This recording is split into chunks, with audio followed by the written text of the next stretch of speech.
Doctor K Saju പുതിയ കണ്ണൂർ സർവകലാശാല vice chancellor. നിലവിലെ VC ഡോക്ടർ ബിജോയ് നന്ദൻ വിരമിച്ച പശ്ചാത്തലത്തിലാണ് നിയമനം. കുസാറ്റ് മെക്കാനിക്കൽ എഞ്ചിനീയറിംഗ് വിഭാഗം മേധാവിയാണ് സജു. ഗോപാൽ ശിലാസനൽ വിവരങ്ങൾ നൽകും. ഗോപാൽ, കണ്ണൂർ സർവകലാശാലയ്ക്ക് പുതിയ VC ആയിരിക്കുകയാണ്. എന്താണ് വിശദാംശങ്ങൾ? സർവകലാശാല താൽക്കാലിക VC ആയിരുന്ന ഡോക്ടർ ബിജോയ് നന്ദന്റെ കാലാവധി അവസാനിച്ച പശ്ചാത്തലത്തിലാണ് ഇപ്പോൾ പുതിയ VC നിയമിച്ചുകൊണ്ട് രാജ്ഭവൻ ഉത്തരവിറക്കിയിരിക്കുന്നത്. ഡോക്ടർ ബിജോയ് നന്ദൻ ഗോപിനാഥ് രവീന്ദ്രൻ ഒഴിഞ്ഞ ആ ഒഴിവിലേക്ക് താൽക്കാലിക VC ആയി ചുമതല ഏറ്റതായിരുന്നു.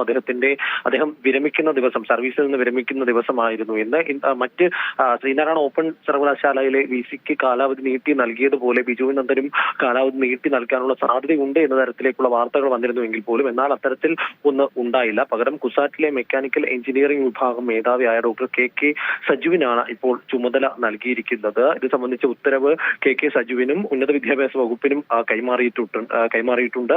നാളെ തന്നെ ജൂൺ 1-ാം തീയതി തന്നെ അടിയന്തരമായി ചുമതല ഏറ്റെടുക്കണമെന്നൊരു നിർദ്ദേശമാണ് ഈ ഉത്തരവിലുള്ളത്. അത് പ്രകാരം അദ്ദേഹം നാളെ തന്നെ ചുമതല ഏറ്റെടുക്കുമെന്നും അറിയിച്ചിട്ടുണ്ട്.